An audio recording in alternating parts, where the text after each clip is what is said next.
ಓಂ ಶಾಂತಿ. ಇಂದಿನ ಪರಮಾತ್ಮನ ಮಹಾವಾಕ್ಯ ಮುರುಳಿ ದಿನಾಂಕ 4-3-2025. ಬಾಪ್ತಾದ ಮಧುಬನ. ಮಧುರ ಮಕ್ಕಳೇ, ಯಾರು ಆದಿಯಿಂದ ಭಕ್ತಿಯನ್ನು ಮಾಡಿದ್ದಾರೋ ಅವರೇ 84 ಜನ್ಮವನ್ನು ಪಡೆದುಕೊಳ್ಳುತ್ತಾರೆ. ಯಾರು ಆದಿಯಿಂದ ಭಕ್ತಿಯನ್ನು ಮಾಡಿದ್ದಾರೋ ನಿಮ್ಮಲ್ಲಿ ಅವರೇ ಬಹಳಷ್ಟು ಆಸಕ್ತಿಯಿಂದ ಜ್ಞಾನವನ್ನು ಕೇಳುತ್ತಾರೆ. ಯಾರು ಆದಿಯಿಂದ ಭಕ್ತಿಯನ್ನು ಮಾಡಿದ್ದಾರೋ ಅವರು ಸೂಚನೆಯಿಂದಲೇ ಎಲ್ಲಾ ಜ್ಞಾನದ ಮಾತನ್ನು ಅರ್ಥ ಮಾಡಿಕೊಳ್ಳುತ್ತಾರೆ. ಅಂದರೆ ಸನ್ನೆಯಿಂದಲೇ ಎಲ್ಲಾ ಮಾತನ್ನು ಅರ್ಥ ಮಾಡಿಕೊಳ್ಳುತ್ತಾರೆ. ಇಂದಿನ ಪ್ರಶ್ನೆಯಾಗಿದೆ, ನಾವು ದೇವಿ ದೇವತಾ ಮನೆತನದಲ್ಲಿ ಸಮೀಪದಲ್ಲಿ ಇರುವಂತಹ ಆತ್ಮರಾಗಿದ್ದೇವೋ ಅಥವಾ ದೇವತಾ ಮನೆತನದಲ್ಲಿ ದೂರದಲ್ಲಿ ಇರುವಂತಹ ಆತ್ಮರಾಗಿದ್ದೇವೋ ಅನ್ನುವ ಮಾತನ್ನು ಹೇಗೆ ಪರೀಕ್ಷೆ ಮಾಡಬಹುದು? ಉತ್ತರ: ಯಾರು ನಿಮ್ಮ ದೇವತಾ ಮನೆತನದ ಆತ್ಮರಾಗಿದ್ದಾರೋ ಅವರಿಗೆ ಈ ಜ್ಞಾನದ ಎಲ್ಲಾ ಮಾತನ್ನು ಕೇಳಿದಾಗ ಜ್ಞಾನದ ಮಾತು ನಾಟುತ್ತದೆ ಮತ್ತು ಜ್ಞಾನದ ಮಾತು ಸರಿಯಾದ ಮಾತಾಗಿದೆ ಎಂದು ಅವರಿಗೆ ಅನುಭವ ಆಗುತ್ತದೆ. ಜ್ಞಾನದ ಮಾತನ್ನು ಕೇಳಿ ಅವರು ಗೊಂದಲಕ್ಕೊಳಗಾಗುವುದಿಲ್ಲ. ಯಾರು ಬಹಳಷ್ಟು ಭಕ್ತಿಯನ್ನು ಮಾಡಿದ್ದಾರೋ ಅವರೇ ಜಾಸ್ತಿ ಜ್ಞಾನವನ್ನು ಕೇಳಲು ಪ್ರಯತ್ನ ಪಡುತ್ತಾರೆ. ಅಂದ ಮೇಲೆ ಮಕ್ಕಳಾದ ನೀವು ನಾಡಿಯನ್ನು ನೋಡಿ ಸೇವೆಯನ್ನು ಮಾಡಬೇಕು. ಓಂ ಶಾಂತಿ. ಆತ್ಮಿಕ ತಂದೆ ಕುಳಿತು ಆತ್ಮಿಕ ಮಕ್ಕಳಿಗೆ ತಿಳಿಸುತ್ತಾರೆ. ಈಗ ಮಕ್ಕಳಿಗೆ ಅರ್ಥ ಆಗಿದೆ, ಪರಮಾತ್ಮ ತಂದೆ ಆತ್ಮಿಕ ತಂದೆ ಆಗಿದ್ದಾರೆ. ಆತ್ಮಿಕ ತಂದೆ ನಿರಾಕಾರ ತಂದೆ ಆಗಿದ್ದಾರೆ.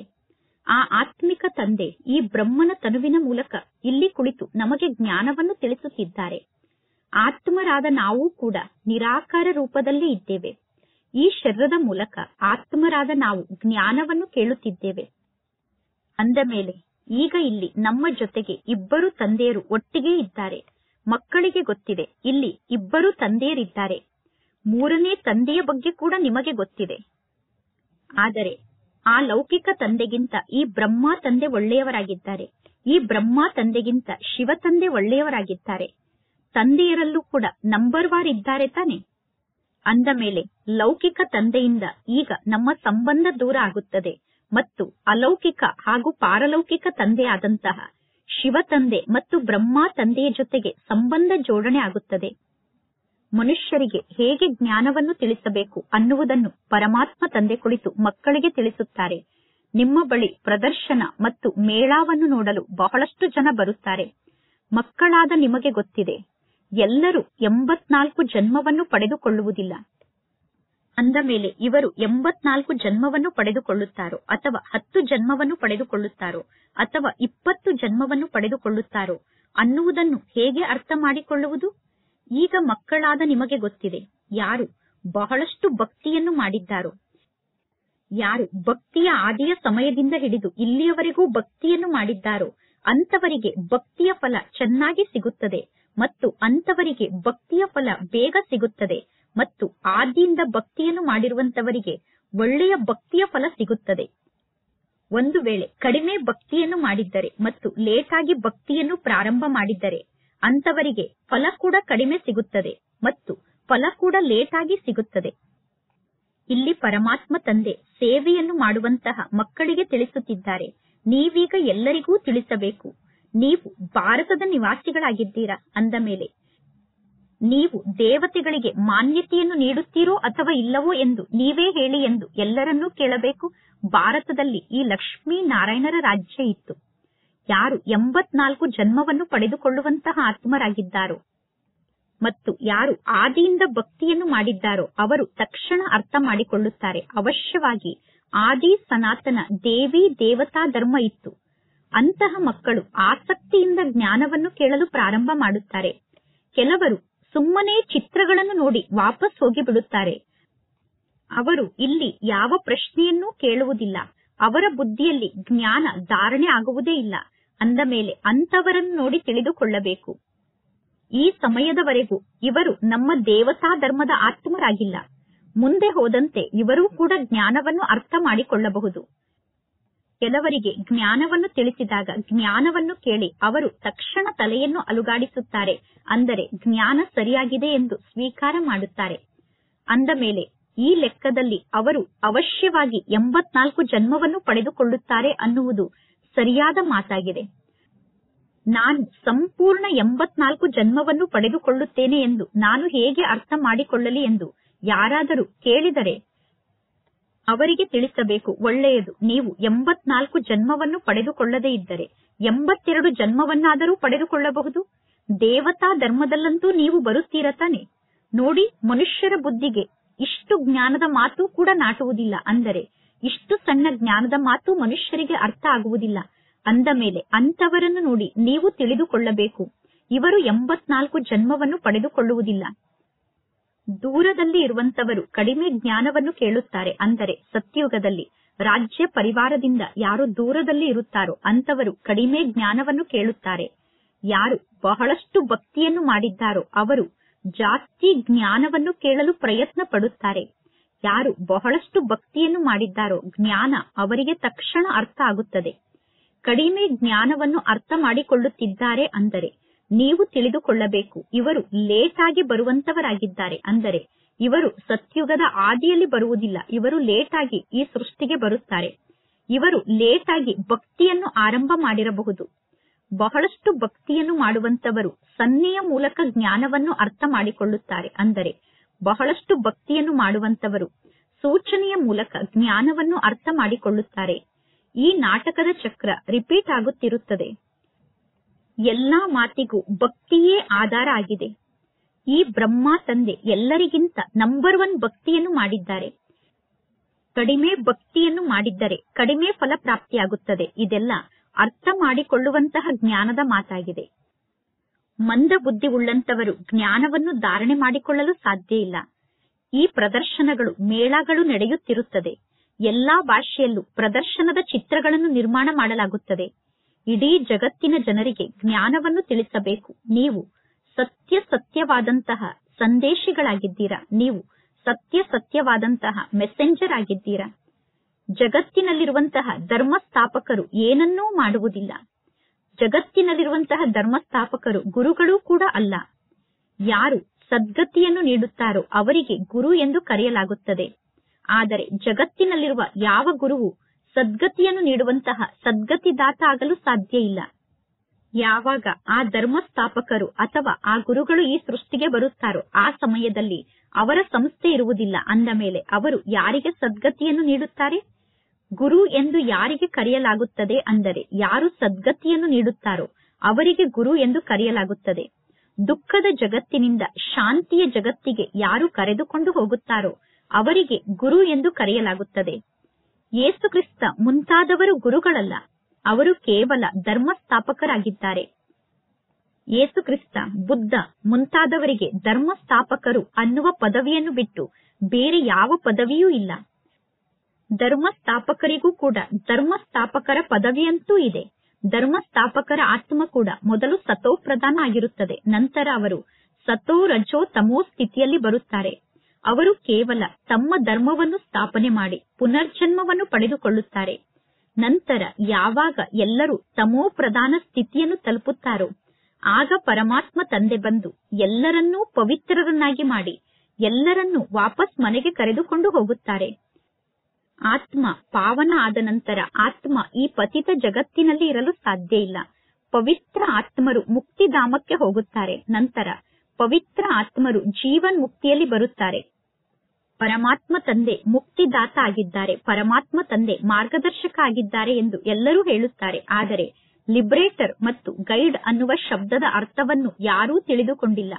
ಒಂದು ವೇಳೆ ಮುಕ್ತಿದಾತ ಮತ್ತು ಮಾರ್ಗದರ್ಶಕ ಅನ್ನುವ ಶಬ್ದ ಅರ್ಥ ಆದರೆ ಆ ಪರಮಾತ್ಮ ತಂದೆಯ ಬಗ್ಗೆ ಕೂಡ ಅರ್ಥ ಆಗುತ್ತದೆ. ಸತ್ಯಯುಗದಲ್ಲಿ ಭಕ್ತಿ ಮಾರ್ಗ ಅನ್ನುವ ಶಬ್ದವೇ ಬಂದಾಗಿ ಬಿಡುತ್ತದೆ. ಈ ಎಲ್ಲಾ ಮಾತು ನಾಟಕದಲ್ಲಿ ಫಿಕ್ಸ್ ಆಗಿದೆ.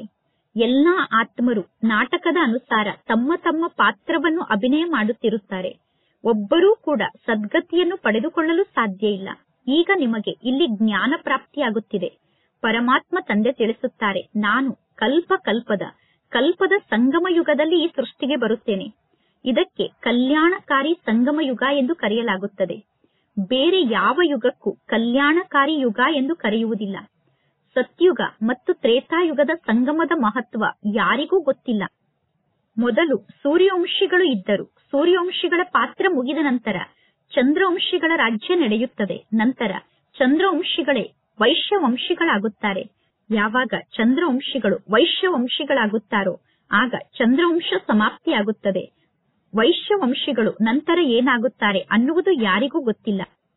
ಚಿತ್ರಗಳು ಇದ್ದಿದ್ದರೆ ಎಲ್ಲರಿಗೂ ಅರ್ಥ ಆಗುತ್ತಿತ್ತು. ಸೂರ್ಯವಂಶಿಗಳು ನಮ್ಮೆಲ್ಲರಿಗಿಂತ ದೊಡ್ಡವರಾಗಿದ್ದಾರೆ, ಇವರು ಚಂದ್ರವಂಶಿಗಳಾಗಿದ್ದಾರೆ ಅನ್ನುವುದು ಚಿತ್ರವನ್ನು ನೋಡಿದಾಗ ಗೊತ್ತಾಗುತ್ತಿತ್ತು. ಅವರು ಮಹಾರಾಜ ಆಗಿದ್ದಾರೆ ಅಂದರೆ ಸೂರ್ಯವಂಶಿಗಳು ಮಹಾರಾಜ ಆಗಿದ್ದಾರೆ, ಚಂದ್ರವಂಶಿಗಳು ರಾಜ ಆಗಿದ್ದಾರೆ. ಇಂಥವರು ಬಹಳಷ್ಟು ಧನವಂತರಾಗಿದ್ದಾರೆ ಅಂದರೆ ವೈಶ್ಯವಂಶಿಗಳು ಬಹಳಷ್ಟು ಧನವಂತರಾಗಿದ್ದರು ಅಂದ ಮೇಲೆ ಪುನಃ ಅವರೆಲ್ಲರೂ ಫೇಲ್ ಆಗಿರಬೇಕು? ಈ ಎಲ್ಲಾ ಮಾತು ಯಾವ ಶಾಸ್ತ್ರದಲ್ಲೂ ಇಲ್ಲ. ಪರಮಾತ್ಮ ತಂದೆ ಕುಳಿತು ಈ ಎಲ್ಲಾ ಜ್ಞಾನದ ಮಾತನ್ನು ತಿಳಿಸುತ್ತಾರೆ. ಎಲ್ಲರೂ ಹೇಳುತ್ತಾರೆ, ಪರಮಾತ್ಮ ತಂದೆ ನಮ್ಮನ್ನು ಮುಕ್ತ ಮಾಡಿ ಅಂದರೆ ನಮಗೆ ಮುಕ್ತಿಯನ್ನು ನೀಡಿ. ಪರಮಾತ್ಮ ತಂದೆ ನಮ್ಮನ್ನು ಪತಿತರಿಂದ ಪಾವನರನ್ನಾಗಿ ಮಾಡಿ ಎಂದು ಹೇಳುತ್ತಾರೆ. ಪರಮಾತ್ಮ ತಂದೆ ನೀವು ಬಂದು ಸುಖವನ್ನು ನೀಡಿ ಎಂದು ಯಾರೂ ಪರಮಾತ್ಮ ತಂದೆಯನ್ನು ಕರೆಯುವುದಿಲ್ಲ. ಏಕೆಂದರೆ ಶಾಸ್ತ್ರದಲ್ಲಿ ಸುಖದ ಬಗ್ಗೆ ನಿಂದನೆಯನ್ನು ಮಾಡಿದ್ದಾರೆ. ಎಲ್ಲರೂ ಹೇಳುತ್ತಾರೆ, ಮನಸ್ಸಿಗೆ ಶಾಂತಿಯನ್ನು ಹೇಗೆ ಪ್ರಾಪ್ತಿ ಮಾಡಿಕೊಳ್ಳುವುದು, ಮನಸ್ಸಿಗೆ ಶಾಂತಿ ಹೇಗೆ ಸಿಗಲು ಸಾಧ್ಯ ಎಂದು ಎಲ್ಲರೂ ಹೇಳುತ್ತಾರೆ. ಈಗ ಮಕ್ಕಳಾದ ನೀವು ಅರ್ಥ ಮಾಡಿಕೊಂಡಿದ್ದೀರಾ, ನಿಮಗೆ ಸುಖ ಮತ್ತು ಶಾಂತಿ ಎರಡೂ ಪ್ರಾಪ್ತಿಯಾಗುತ್ತದೆ. ಎಲ್ಲಿ ಶಾಂತಿ ಇದೆಯೋ ಅಲ್ಲಿ ಸುಖ ಇದೆ, ಎಲ್ಲಿ ಅಶಾಂತಿ ಇದೆಯೋ ಅಲ್ಲಿ ದುಃಖ ಇದೆ. ಸತ್ಯಯುಗದಲ್ಲಿ ಸುಖ ಮತ್ತು ಶಾಂತಿ ಇರುತ್ತದೆ, ಈ ಕಲಿಯುಗದಲ್ಲಿ ದುಃಖ ಮತ್ತು ಅಶಾಂತಿ ಇದೆ. ಪರಮಾತ್ಮ ತಂದೆ ಕುಳಿತು ಈ ಎಲ್ಲಾ ಜ್ಞಾನದ ಮಾತನ್ನು ತಿಳಿಸುತ್ತಾರೆ. ನಿಮ್ಮನ್ನು ಮಾಯಾ ರಾವಣ ಬಹಳಷ್ಟು ಕಲ್ಲು ಬುದ್ಧಿಯವರನ್ನಾಗಿ ಮಾಡಿದ್ದಾನೆ. ಈ ನಾಟಕ ಇದೇ ರೀತಿ ಮಾಡಲ್ಪಟ್ಟಿದೆ. ಪರಮಾತ್ಮ ತಂದೆ ತಿಳಿಸುತ್ತಾರೆ, ನಾನು ಕೂಡ ಈ ನಾಟಕದ ಬಂಧನದಲ್ಲಿ ಬಂಧಿತ ಆಗಿದ್ದೇನೆ. ಪರಮಾತ್ಮ ತಂದೆ ತಿಳಿಸುತ್ತಾರೆ, ಈಗ ನನ್ನ ಪಾತ್ರ ಇದೆ, ಆ ಪಾತ್ರವನ್ನು ಈಗ ನಾನು ಅಭಿನಯ ಮಾಡುತ್ತಿದ್ದೇನೆ. ಎಲ್ಲರೂ ಹೇಳುತ್ತಾರೆ, ಪರಮಾತ್ಮ ತಂದೆ ಪ್ರತಿ ಕಲ್ಪದಲ್ಲೂ ಬಂದು ಭ್ರಷ್ಟಾಚಾರಿ ಪತಿತರಿಂದ ಶ್ರೇಷ್ಠಾಚಾರಿ ಪಾವನ ಆತ್ಮರನ್ನಾಗಿ ಮಾಡುತ್ತಾರೆ ಎಂದು. ರಾವಣನ ಮೂಲಕ ನೀವೆಲ್ಲರೂ ಭ್ರಷ್ಟಾಚಾರಿಗಳಾಗಿದ್ದೀರಾ. ಈಗ ಪರಮಾತ್ಮ ತಂದೆ ಬಂದು ಮನುಷ್ಯರಿಂದ ನಮ್ಮನ್ನು ದೇವತೆಯನ್ನಾಗಿ ಮಾಡುತ್ತಾರೆ. ಅಂದ ಮೇಲೆ ಮನುಷ್ಯರನ್ನು ದೇವತೆಯನ್ನಾಗಿ ಮಾಡಿದರು ಅನ್ನುವ ಮಾತಿನ ಬಗ್ಗೆ ಏನು ಗಾಯನ ಇದೆ, ಆ ಶಬ್ದದ ಅರ್ಥವನ್ನು ಪರಮಾತ್ಮ ತಂದೆ ಬಂದು ಮಕ್ಕಳಿಗೆ ತಿಳಿಸುತ್ತಾರೆ. ಜಗತ್ತಿನಲ್ಲಿರುವಂತಹ ಅಕಾಲ ಸಿಂಹಾಸನದ ಮೇಲೆ ಕುಳಿತುಕೊಳ್ಳುವಂತವರೂ ಕೂಡ ಅಕಾಲ ಸಿಂಹಾಸನ ಅಂದರೆ ಏನು ಅನ್ನುವ ಅರ್ಥವನ್ನು ತಿಳಿದುಕೊಂಡಿಲ್ಲ. ಪರಮಾತ್ಮ ತಂದೆ ನಿಮಗೆ ತಿಳಿಸಿದ್ದಾರೆ, ಆತ್ಮರಾದ ನೀವೆಲ್ಲರೂ ಅಕಾಲ ಮೂರ್ತಿ ಆತ್ಮರಾಗಿದ್ದೀರಾ. ಆತ್ಮದ ಈ ಶರೀರ ಆತ್ಮಕ್ಕೆ ರಥ ಆಗಿದೆ. ಈ ಶರೀರದಲ್ಲಿ ಅಕಾಲ ಅನ್ನುವಂತಹ ಆತ್ಮ ಅಂದರೆ ಯಾರಿಗೆ ಎಂದೂ ಕಾಲ ಬರುವುದಿಲ್ಲವೋ, ಕಾಲ ಯಾರನ್ನು ಕಬಳಿಸುವುದಿಲ್ಲವೋ ಅಂತಹ ಆತ್ಮ ಈ ಶರೀರ ಅನ್ನುವ ರಥದಲ್ಲಿ ವಿರಾಜಮಾನ ಆಗಿದೆ. ಸತ್ಯಯುಗದಲ್ಲಿ ಕಾಲ ನಿಮ್ಮನ್ನು ಕಬಳಿಸುವುದಿಲ್ಲ. ಸತ್ಯಯುಗದಲ್ಲಿ ಎಂದೂ ಅಕಾಲ ಮೃತ್ಯು ಬರುವುದಿಲ್ಲ. ಸತ್ಯುಗ ಅಮರಲೋಕ ಆಗಿದೆ, ಈ ಕಲಿಯುಗ ಮೃತ್ಯುಲೋಕ ಆಗಿದೆ. ಅಮರಲೋಕ ಅಂದರೆ ಏನು, ಮೃತ್ಯುಲೋಕ ಅಂದರೆ ಏನು ಅನ್ನುವ ಶಬ್ದದ ಅರ್ಥವನ್ನು ಯಾರೂ ತಿಳಿದುಕೊಂಡಿಲ್ಲ. ಪರಮಾತ್ಮ ತಂದೆ ತಿಳಿಸುತ್ತಾರೆ, ನಾನೀಗ ನಿಮಗೆ ಬಹಳ ಸಹಜ ರೂಪದಲ್ಲಿ ತಿಳಿಸುತ್ತೇನೆ. ಕೇವಲ ತಂದೆಯಾದ ನನ್ನೊಬ್ಬನನ್ನೇ ನೆನಪು ಮಾಡಿ, ಆಗ ನೀವು ಪಾವನ ಆತ್ಮರಾಗುತ್ತೀರಾ. ಸಾಧು ಸಂತರೂ ಕೂಡ ಹೇ ಪತಿತ ಪಾವನ ಎಂದು ಗಾಯನವನ್ನು ಮಾಡುತ್ತಾರೆ. ಪತಿತ ಪಾವನ ಆದಂತಹ ಪರಮಾತ್ಮ ತಂದೆಯನ್ನು ಕೂಗಿ ಕರೆಯುತ್ತಾರೆ. ನೀವು ಎಲ್ಲಿಗಾದರೂ ಹೋಗಿ ಎಲ್ಲರೂ ಅವಶ್ಯವಾಗಿ ಪತಿತ ಪಾವನ ಪರಮಾತ್ಮ ತಂದೆ ಬನ್ನಿ ಎಂದು ಕರೆಯುತ್ತಾರೆ. ಸತ್ಯವನ್ನು ಎಂದೂ ಮುಚ್ಚಿಡಲು ಸಾಧ್ಯ ಇಲ್ಲ. ನಿಮಗೆ ಗೊತ್ತಿದೆ, ಈಗ ಪತಿತ ಪಾವನ ಆದಂತಹ ಪರಮಾತ್ಮ ತಂದೆ ಬಂದಿದ್ದಾರೆ. ಪರಮಾತ್ಮ ತಂದೆ ನಮಗೆ ಮಾರ್ಗದ ಬಗ್ಗೆ ತಿಳಿಸುತ್ತಿದ್ದಾರೆ. ಕಲ್ಪದ ಮೊದಲು ಕೂಡ ಪರಮಾತ್ಮ ತಂದೆ ಸ್ವಯಂ ಅನ್ನು ಆತ್ಮ ಎಂದು ತಿಳಿದುಕೊಂಡು ತಂದೆಯಾದ ನನ್ನೊಬ್ಬನನ್ನೇ ನೀವು ನೆನಪು ಮಾಡಿ, ಆಗ ನೀವು ಸತೋ ಪ್ರಧಾನ ಆತ್ಮರಾಗುತ್ತೀರಾ ಅನ್ನುವ ಮಾತನ್ನು ಮಕ್ಕಳಿಗೆ ತಿಳಿಸಿದ್ದರು. ನೀವೆಲ್ಲರೂ ಪ್ರಿಯತಮ ಆದಂತಹ ನನಗೆ ಪ್ರಿಯತಮೆಯರಾಗಿದ್ದೀರಾ. ಲೌಕಿಕ ಜಗತ್ತಿನಲ್ಲಿ ಯಾರೆಲ್ಲ ಪ್ರಿಯತಮೆಯರಿದ್ದಾರೋ ಅವರು ಒಂದು ಜನ್ಮಕ್ಕೋಸ್ಕರ ಪರಸ್ಪರ ಪ್ರಿಯತಮೆ ಆಗಿರುತ್ತಾರೆ. ನೀವು ಜನ್ಮ ಜನ್ಮಾಂತರದ ಪ್ರೇಮಿಕೆಯರಾಗಿದ್ದೀರಾ. ನೀವೆಲ್ಲರೂ ಹೇ ಪ್ರಭು ಎಂದು ಪರಮಾತ್ಮ ತಂದೆಯನ್ನು ನೆನಪು ಮಾಡುತ್ತಾ ಬಂದಿದ್ದೀರಾ. ನಮ್ಮೆಲ್ಲರಿಗೂ ಫಲವನ್ನು ನೀಡುವಂತವರು ಒಬ್ಬ ಪರಮಾತ್ಮ ತಂದೆ ಆಗಿದ್ದಾರೆ. ಎಲ್ಲಾ ಮಕ್ಕಳು ತಂದೆಯ ಸಮ್ಮುಖದಲ್ಲೇ ಫಲವನ್ನು ಬೇಡುತ್ತಾರೆ. ಆತ್ಮ ಯಾವಾಗ ದುಃಖಿ ಆಗುತ್ತದೆಯೋ ಆಗ ಆತ್ಮ ಪರಮಾತ್ಮ ತಂದೆಯನ್ನು ನೆನಪು ಮಾಡುತ್ತದೆ.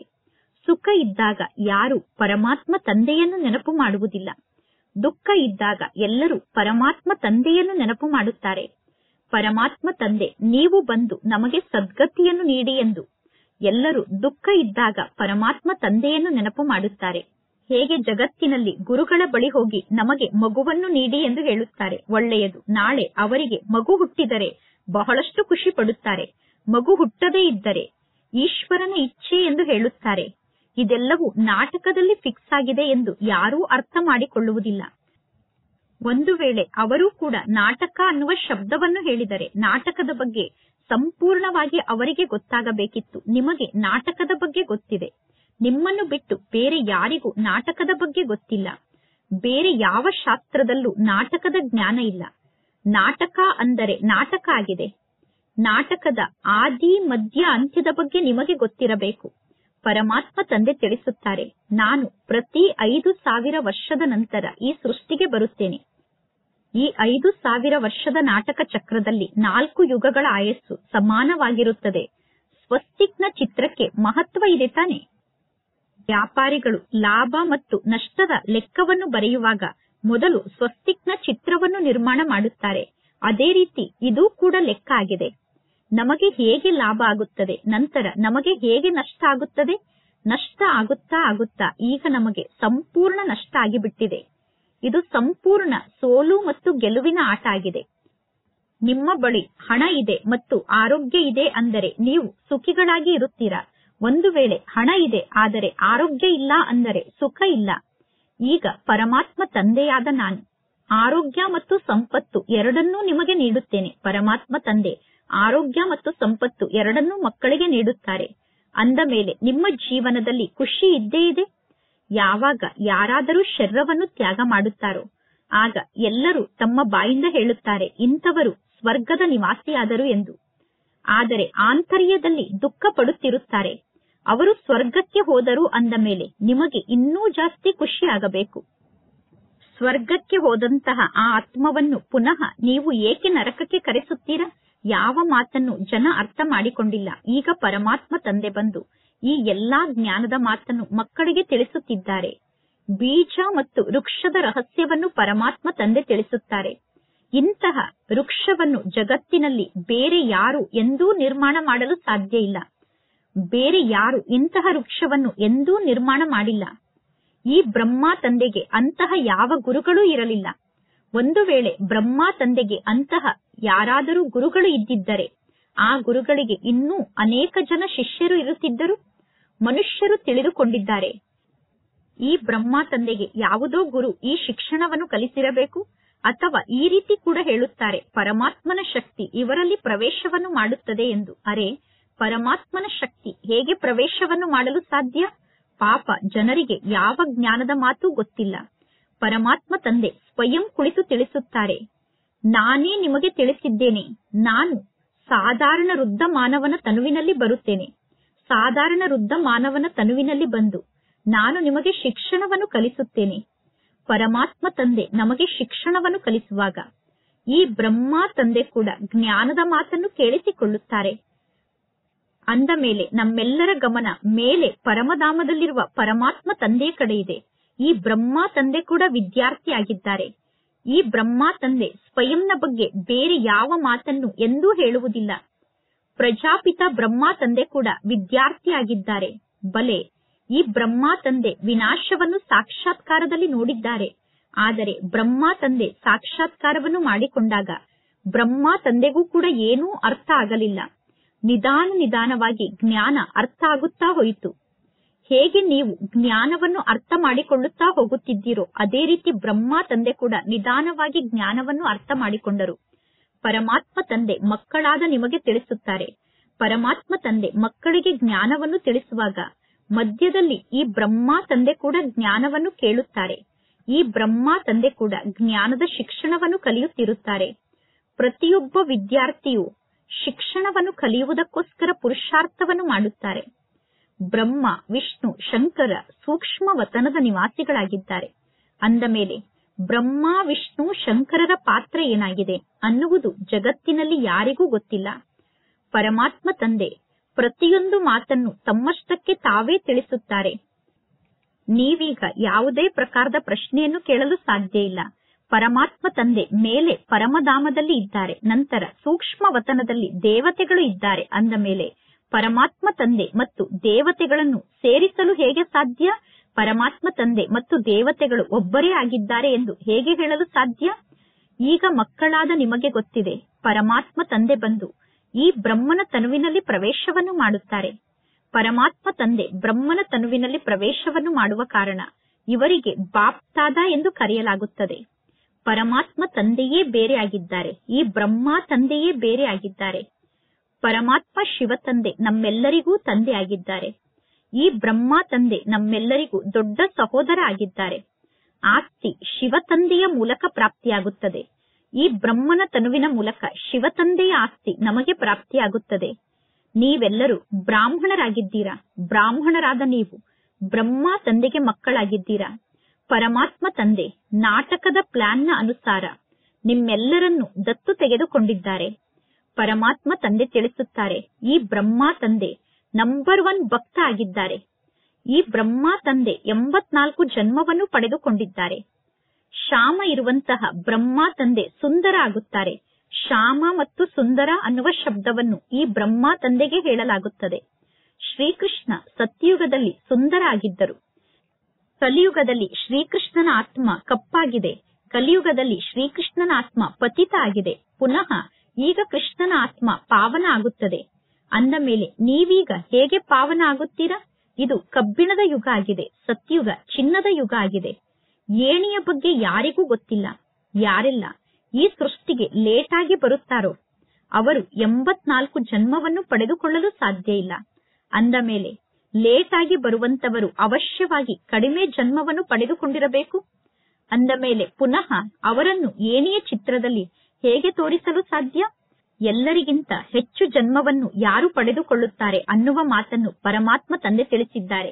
ಎಲ್ಲರಿಗಿಂತ ಕಡಿಮೆ ಜನ್ಮವನ್ನು ಯಾರು ಪಡೆದುಕೊಳ್ಳುತ್ತಾರೆ ಅನ್ನುವ ಮಾತನ್ನು ಕೂಡ ಪರಮಾತ್ಮ ತಂದೆ ತಿಳಿಸಿದ್ದಾರೆ. ಇದು ಜ್ಞಾನ ಆಗಿದೆ. ಪರಮಾತ್ಮ ತಂದೆ ಜ್ಞಾನದ ಸಾಗರ ಆಗಿದ್ದಾರೆ. ಪರಮಾತ್ಮ ತಂದೆ ಪತಿತ ಪಾವನ ಆಗಿದ್ದಾರೆ. ಪರಮಾತ್ಮ ತಂದೆ ಸೃಷ್ಟಿಯ ಆದಿ ಮಧ್ಯ ಅಂತ್ಯದ ಜ್ಞಾನವನ್ನು ತಿಳಿಸುತ್ತಿದ್ದಾರೆ. ಋಷಿ ಮುನಿಗಳು ಸೃಷ್ಟಿಯ ಆದಿ ಮಧ್ಯ ಅಂತ್ಯದ ಬಗ್ಗೆ ನಮಗೆ ಗೊತ್ತಿಲ್ಲ ಎಂದು ಹೇಳುತ್ತಾ ಬಂದಿದ್ದಾರೆ. ಸ್ವಯಂನ ಆತ್ಮದ ಬಗ್ಗೆ ಕೂಡ ಯಾರಿಗೂ ಗೊತ್ತಿಲ್ಲ. ಅಂದ ಮೇಲೆ ಪುನಃ ಪರಮಾತ್ಮ ತಂದೆಯ ಬಗ್ಗೆ ಹೇಗೆ ಅರ್ಥ ಮಾಡಿಕೊಳ್ಳಲು ಸಾಧ್ಯ? ಕೇವಲ ಬಾಯಿ ಮಾತಿಗೆ ಆತ್ಮ ಅಂದರೆ ಏನು ಎಂದು ಎಲ್ಲರೂ ಹೇಳುತ್ತಾರೆ. ಆದರೆ ಆತ್ಮದ ಬಗ್ಗೆ ಯಾರಿಗೂ ಗೊತ್ತಿಲ್ಲ. ಈಗ ನಿಮಗೆ ಗೊತ್ತಿದೆ, ಆತ್ಮ ಅವಿನಾಶಿಯಾಗಿದೆ. ಅವಿನಾಶಿ ಆತ್ಮದಲ್ಲಿ 84 ಜನ್ಮದ ಅವಿನಾಶಿ ಪಾತ್ರ ಫಿಕ್ಸ್ ಆಗಿದೆ. ಇಷ್ಟು ಸಣ್ಣ ಆತ್ಮದಲ್ಲಿ ಎಷ್ಟು ದೊಡ್ಡ ಪಾತ್ರ ಫಿಕ್ಸ್ ಆಗಿದೆ? ಯಾರು ಚೆನ್ನಾಗಿ ಜ್ಞಾನವನ್ನು ಕೇಳುತ್ತಾರೋ ಮತ್ತು ಚೆನ್ನಾಗಿ ಜ್ಞಾನವನ್ನು ಅರ್ಥ ಮಾಡಿಕೊಳ್ಳುತ್ತಾರೋ ಅಂತವರನ್ನು ನೋಡಿ ತಿಳಿದುಕೊಳ್ಳಲಾಗುತ್ತದೆ ಇವರು ಅದೃಷ್ಟವಂತರಾಗಿದ್ದಾರೆ ಎಂದು. ಬುದ್ಧಿಯಲ್ಲಿ ಜ್ಞಾನ ಧಾರಣೆ ಆಗದೇ ಇದ್ದರೆ ಇವರು ಲೇಟ್ ಆಗಿ ಬರುವಂತಹ ಆತ್ಮರಾಗಿದ್ದಾರೆ ಎಂದು ತಿಳಿದುಕೊಳ್ಳಲಾಗುತ್ತದೆ.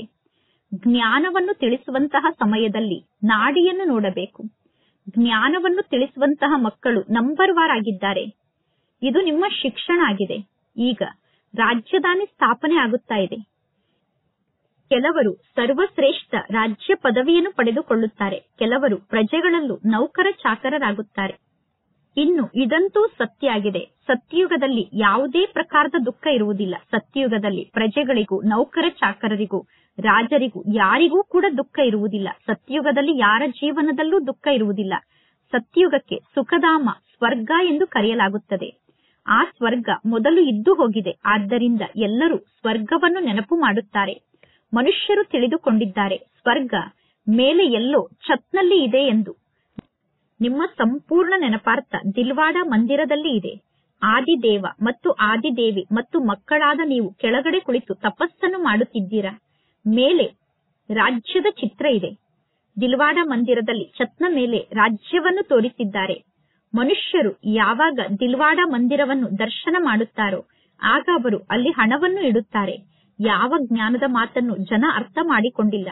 ಈಗ ಮಕ್ಕಳಾದ ನಿಮಗೆ ಜ್ಞಾನದ 3ನೇ ನೇತ್ರ ಪ್ರಾಪ್ತಿಯಾಗಿದೆ. ಎಲ್ಲದಕ್ಕಿಂತ ಮೊದಲು ನೀವು ಪರಮಾತ್ಮ ತಂದೆಯ ಜೀವನದ ಕಥೆಯನ್ನು ಅರ್ಥ ಮಾಡಿಕೊಳ್ಳಬೇಕು. ಪರಮಾತ್ಮ ತಂದೆಯ ಜೀವನದ ಕತೆ ಅರ್ಥ ಆದ ಮೇಲೆ ನಮಗೆ ಇನ್ನೇನು ಬೇಕು? ಪರಮಾತ್ಮ ತಂದೆಯನ್ನು ಅರ್ಥ ಮಾಡಿಕೊಂಡ ತಕ್ಷಣ ಪರಮಾತ್ಮ ತಂದೆಯನ್ನು ಅರ್ಥ ಮಾಡಿಕೊಳ್ಳುವ ಮಾತಿನಲ್ಲೇ ಸಂಪೂರ್ಣ ಜ್ಞಾನ ಅರ್ಥ ಆಗುವಂತಹ ಮಾತು ಸಮಾವೇಶ ಆಗಿದೆ. ಪರಮಾತ್ಮ ತಂದೆಯನ್ನು ಅರ್ಥ ಮಾಡಿಕೊಂಡರೆ ಎಲ್ಲವೂ ಕೂಡ ಅರ್ಥ ಆಗುತ್ತದೆ. ಮತ್ತು ಖುಷಿ ಕೂಡ ಈಗ ಮಕ್ಕಳಿಗೆ ಇರಬೇಕು. ಈಗ ಮಕ್ಕಳಾದ ನಿಮಗೆ ಬಹಳಷ್ಟು ಖುಷಿ ಇರಬೇಕು. ನಿಮಗೆ ಗೊತ್ತಿದೆ, ಈಗ ನಾವು ಸತ್ಯುಗಕ್ಕೆ ಹೋಗಿ ಚಿನ್ನದ ಮಹಲನ್ನು ನಿರ್ಮಾಣ ಮಾಡುತ್ತೇವೆ. ಸತ್ಯುಗದಲ್ಲಿ ನಾವು ರಾಜ್ಯವನ್ನು ಆಳುತ್ತೇವೆ. ಯಾರು ಸೇವಾದಾರಿ ಮಕ್ಕಳಾಗಿದ್ದಾರೋ ಅವರ ಬುದ್ಧಿಯಲ್ಲಿ ಈ ಮಾತಿನ ಸ್ಮೃತಿ ಇರುತ್ತದೆ. ಈ ಆತ್ಮಿಕ ಜ್ಞಾನವನ್ನು ಆತ್ಮಿಕ ತಂದೆ ನಮಗೆ ನೀಡುತ್ತಾರೆ ಅನ್ನುವ ಸ್ಮೃತಿ ಸೇವಾದಾರಿ ಮಕ್ಕಳಿಗೆ ಇರುತ್ತದೆ. ಆತ್ಮಿಕ ತಂದೆ ಎಂದು ಕರೆಯಲಾಗುತ್ತದೆ. ಆತ್ಮರ ತಂದೆಗೆ ಆತ್ಮಿಕ ತಂದೆ ಎಂದು ಕರೆಯುತ್ತೇವೆ. ಆ ಆತ್ಮಿಕ ತಂದೆ ಸದ್ಗತಿದಾತ ಆಗಿದ್ದಾರೆ. ಆತ್ಮಿಕ ತಂದೆ ಸುಖ ಮತ್ತು ಶಾಂತಿಯ ಆಸ್ತಿಯನ್ನು ನೀಡುತ್ತಾರೆ. ನೀವೀಗ ಈ ಏಣಿಯ ಚಿತ್ರದ ಬಗ್ಗೆ ಎಲ್ಲರಿಗೂ ತಿಳಿಸಬಹುದು. ಈ ಏಣಿ ಭಾರತದ ನಿವಾಸಿಗಳಿಗೋಸ್ಕರ ಇದೆ ಅನ್ನುವ ಮಾತನ್ನು ನೀವು ಎಲ್ಲರಿಗೂ ತಿಳಿಸಬಹುದು. ಭಾರತದ ನಿವಾಸಿಗಳಲ್ಲೂ ಯಾರು 84 ಜನ್ಮವನ್ನು ಪಡೆದುಕೊಳ್ಳುತ್ತಾರೋ ಅವರಿಗೋಸ್ಕರ ಈ ಏಣಿಯ ಚಿತ್ರ ಇದೆ ಎಂದು ನೀವು ಎಲ್ಲರಿಗೂ ತಿಳಿಸಬೇಕು. ಅನ್ಯ ಧರ್ಮದ ಆತ್ಮರಾದ ನೀವು ಈ ಸೃಷ್ಟಿಯ ಮಧ್ಯದ ಸಮಯದಲ್ಲಿ ಬರುತ್ತೀರಾ ಅಂದ ಮೇಲೆ ನೀವು ಹೇಗೆ 84 ಜನ್ಮವನ್ನು ಪಡೆದುಕೊಳ್ಳಲು ಸಾಧ್ಯ? ಎಲ್ಲರಿಗಿಂತ ಜಾಸ್ತಿ ಜನ್ಮವನ್ನು ನಾವು ಪಡೆದುಕೊಳ್ಳುತ್ತೇವೆ. ಇದೆಲ್ಲ ಬಹಳಷ್ಟು ಅರ್ಥ ಮಾಡಿಕೊಳ್ಳುವಂತಹ ಜ್ಞಾನದ ಮಾತಾಗಿದೆ. ಮುಖ್ಯ ಮಾತು ಅಂದರೆ ಪತಿತರಿಂದ ಪಾವನ ಆಗುವಂತಹ ಮಾತಾಗಿದೆ. ಪತಿತರಿಂದ ಪಾವನ ಆತ್ಮರಾಗುವುದಕ್ಕೋಸ್ಕರ ಪರಮಾತ್ಮ ತಂದೆಯ ಜೊತೆಗೆ ಬುದ್ಧಿಯೋಗವನ್ನು ಜೋಡಣೆ ಮಾಡಬೇಕು. ನಾವು ಪಾವನ ಆತ್ಮರಾಗುತ್ತೇವೆ ಎಂದು ಪರಮಾತ್ಮ ತಂದೆಯ ಸಮ್ಮುಖದಲ್ಲಿ ಪ್ರತಿಜ್ಞೆಯನ್ನು ಮಾಡಿ ಒಂದು ವೇಳೆ ಪುನಃ ಪತಿತರಾದರೆ ಅಂತವರ ಮೂಳೆ ಮೂಳೆ ಕೂಡ ಪುಡಿ ಪುಡಿ ಆಗಿಬಿಡುತ್ತದೆ. ಏಕೆಂದರೆ ಅವರು 5 ಅಂತಸ್ತಿನಿಂದ ಕೆಳಗಡೆ ಬೀಳುತ್ತಾರೆ. 5ನೇ ಅಂತಸ್ತಿನಿಂದ ಅವರು ಕೆಳಗಡೆ ಬೀಳುತ್ತಾರೆ. ಅವರ ಬುದ್ಧಿ ಸಂಪೂರ್ಣ ಕೊಳಕಾಗಿ ಬಿಡುತ್ತದೆ. ಅವರ ಮನಸ್ಸು ಆಂತರ್ಯದಲ್ಲೇ ಅವರನ್ನು ತಿನ್ನುತ್ತಿರುತ್ತದೆ. ಬಾಯಿಂದ ಯಾವ ಜ್ಞಾನದ ಶಬ್ದವೂ ಬರುವುದಿಲ್ಲ. ಆದ್ದರಿಂದ ಪರಮಾತ್ಮ ತಂದೆ ತಿಳಿಸುತ್ತಾರೆ, ಮಕ್ಕಳೇ ಬಹಳಷ್ಟು ಎಚ್ಚರಿಕೆಯಿಂದ ಇರಿ. ಒಳ್ಳೆಯದು. ಮಧುರಾತಿ ಮಧುರ ಅಗಲಿ ಹೋಗಿ ಮರಳಿ ಸಿಕ್ಕಿರುವ ಮಕ್ಕಳ ಪ್ರತಿ ಮಾತ್ಪಿತಾ ಬಾಪ್ತಾದರವರ ನೆನಪು, ಪ್ರೀತಿ ಹಾಗೂ ಸುಪ್ರಭಾತ. ಆತ್ಮಿಕ ಮಕ್ಕಳಿಗೆ ಆತ್ಮಿಕ ತಂದೆಯ ನಮಸ್ತೆ. ಆತ್ಮಿಕ ತಂದೆಗೆ ಆತ್ಮಿಕ ಮಕ್ಕಳ ನೆನಪು, ಪ್ರೀತಿ ಹಾಗೂ ನಮಸ್ತೆ ನಮಸ್ತೆ ನಮಸ್ತೆ. ಧಾರಣೆಗೋಸ್ಕರ ಮುಖ್ಯ ಸಾರ. ಫಸ್ಟ್ ಪಾಯಿಂಟ್, ಈ ನಾಟಕವನ್ನು ಯಥಾರ್ಥವಾಗಿ ಅರ್ಥ ಮಾಡಿಕೊಂಡು ಮಾಯೆಯ ಬಂಧನದಿಂದ ಮುಕ್ತ ಆಗಬೇಕು. ಸ್ವಯಂ ಅನ್ನು ಅಕಾಲ ಮೂರ್ತಿ ಆತ್ಮ ಎಂದು ತಿಳಿದುಕೊಂಡು ಪರಮಾತ್ಮ ತಂದೆಯನ್ನು ನೆನಪು ಮಾಡಿ ಪಾವನ ಆತ್ಮರಾಗಬೇಕು. ಸೆಕೆಂಡ್ ಪಾಯಿಂಟ್, ಸತ್ಯ ಸತ್ಯ ಸಂದೇಶಿಗಳಾಗಿ, ಸತ್ಯ ಸತ್ಯ ಮೆಸೆಂಜರ್ ಆಗಿ ಎಲ್ಲರಿಗೂ ಶಾಂತಿಧಾಮ ಮತ್ತು ಸುಖಧಾಮದ ಮಾರ್ಗದ ಬಗ್ಗೆ ತಿಳಿಸಬೇಕು. ಈ ಕಲ್ಯಾಣಕಾರಿ ಸಂಗಮ ಯುಗದಲ್ಲಿ ಸರ್ವ ಆತ್ಮರ ಕಲ್ಯಾಣವನ್ನು ಮಾಡಬೇಕು. ಇಂದಿನ ವರದಾನ ಆಗಿದೆ. ಪರಮಾತ್ಮ ತಂದೆಯ ಸ್ಮೃತಿ ಮತ್ತು ಸೇವೆಯ ಸ್ಮೃತಿಯ ಮೂಲಕ ಏಕರಸ ಸ್ಥಿತಿಯ ಅನುಭವವನ್ನು ಮಾಡುವಂತಹ ಸರ್ವ ಆಕರ್ಷಣೆಯಿಂದ ಮುಕ್ತರಾಗಿ, ಹೇಗೆ ಸೇವಕರಿಗೆ ಸದಾ ಸೇವೆ ಮತ್ತು ಮಾಸ್ಟರ್ನ ನೆನಪಿರುತ್ತದೆ, ಅದೇ ರೀತಿ ವಿಶ್ವ ಸೇವಕರಾದಂತಹ ಸೇವಾದಾರಿ ಮಕ್ಕಳಿಗೆ, ಸತ್ಯ ಸೇವಾದಾರಿ ಮಕ್ಕಳಿಗೆ ಪರಮಾತ್ಮ ತಂದೆ ಮತ್ತು ಸೇವೆಯನ್ನು ಬಿಟ್ಟು ಬೇರೆ ಯಾವ ಮಾತಿನ ನೆನಪೂ ಇರುವುದಿಲ್ಲ. ಪರಮಾತ್ಮ ತಂದೆಯ ಸ್ಮೃತಿ ಮತ್ತು ಸೇವೆಯ ಸ್ಮೃತಿಯನ್ನು ಬಿಟ್ಟು ಬೇರೆ ಯಾವ ಮಾತು ಅವರಿಗೆ ನೆನಪಿಗೆ ಬರುವುದಿಲ್ಲ. ತಂದೆ ಮತ್ತು ಸೇವೆಯ ಸ್ಮೃತಿ ಏಕರಸ ಸ್ಥಿತಿಯಲ್ಲಿ ಸ್ಥಿತ ಆದಂತಹ ಅನುಭವವನ್ನು ಮಾಡಿಸುತ್ತದೆ. ಏಕರಸ ಸ್ಥಿತಿಯ ಮೂಲಕ ಒಬ್ಬ ತಂದೆಯ ರಸವನ್ನು ಬಿಟ್ಟು ಉಳಿದ ಎಲ್ಲಾ ರಸಗಳು ನೀರಸ ಎಂದು ಅನುಭವ ಆಗುತ್ತದೆ. ಒಬ್ಬ ತಂದೆಯಲ್ಲಿ ಸರ್ವ ರಸದ ಅನುಭವ ಆಗುವ ಕಾರಣ ಯಾವುದೇ ಪ್ರಕಾರದ ಆಕರ್ಷಣೆ ನಮ್ಮನ್ನು ಆಕರ್ಷಿಸಲು ಸಾಧ್ಯ ಇಲ್ಲ. ಒಬ್ಬ ತಂದೆಯ ರಸದ ಅನುಭವ ಆಗುವ ಕಾರಣ ನಾವು ಎಲ್ಲೂ ಆಕರ್ಷಿತರಾಗಲು ಸಾಧ್ಯ ಇಲ್ಲ. ಈ ಏಕರಸ ಸ್ಥಿತಿಯ ತೀವ್ರ ಪುರುಷಾರ್ಥವೇ ಸರ್ವ ಆಕರ್ಷಣೆಯಿಂದ ನಮ್ಮನ್ನು ಮುಕ್ತರನ್ನಾಗಿ ಮಾಡುತ್ತದೆ. ಇದೇ ಶ್ರೇಷ್ಠ ಗುರಿಯಾಗಿದೆ. ಇಂದಿನ ಸ್ಲೋಗನ್ ಆಗಿದೆ, ಸೂಕ್ಷ್ಮ ಪರಿಸ್ಥಿತಿಗಳು ಅನ್ನುವ ಪೇಪರ್ನಲ್ಲಿ ಪಾಸ್ ಆಗಬೇಕು ಅಂದರೆ ನಿಮ್ಮ ಸ್ವಭಾವವನ್ನು ಶಕ್ತಿಶಾಲಿ ಮಾಡಿಕೊಳ್ಳಿ. ಒಳ್ಳೆಯದು. ಅವ್ಯಕ್ತ ಸೂಚನೆ ಆಗಿದೆ. ಸತ್ಯತೆ ಮತ್ತು ಸಭ್ಯತೆ ಅನ್ನುವ ಸಂಸ್ಕೃತಿಯನ್ನು ನಿಮ್ಮದನ್ನಾಗಿ ಮಾಡಿಕೊಳ್ಳಿ. ಯಾವಾಗ ಯಾವುದಾದರೂ ಅಸತ್ಯ ಮಾತನ್ನು ನೋಡುತ್ತೀರೋ ಅಥವಾ ಅಸತ್ಯ ಮಾತನ್ನು ಕೇಳುತ್ತೀರೋ ಆಗ ಅಸತ್ಯದ ವಾತಾವರಣವನ್ನು ಹರಡಬೇಡಿ. ಅಸತ್ಯ ಮಾತನ್ನು ನೋಡಿದಾಗ, ಅಸತ್ಯ ಮಾತನ್ನು ಕೇಳಿದಾಗ ವಾತಾವರಣದಲ್ಲಿ ಅಸತ್ಯವನ್ನು ಹರಡಬಾರದು. ಕೆಲವರು ಹೇಳುತ್ತಾರೆ, ಇದು ಪಾಪದ ಕಾರ್ಯ ಆಗಿದೆ ಎಂದು. ಪಾಪದ ಕರ್ಮವನ್ನು ಎಂದೂ ನೋಡುವುದಿಲ್ಲ. ಪಾಪದ ಕರ್ಮವನ್ನು ನೋಡುವುದಿಲ್ಲ ಅಂದ ಮೇಲೆ ಪಾಪದ ಮಾತಿನ ಬಗ್ಗೆ ವಾತಾವರಣದಲ್ಲಿ ಅಸತ್ಯ ಮಾತನ್ನು ಹರಡುವುದು ಇದೂ ಕೂಡ ಪಾಪ ಆಗಿದೆ. ವಾತಾವರಣದಲ್ಲಿ ಅಸತ್ಯ ಮಾತನ್ನು ಹರಡುವುದೂ ಕೂಡ ಪಾಪ ಆಗಿದೆ.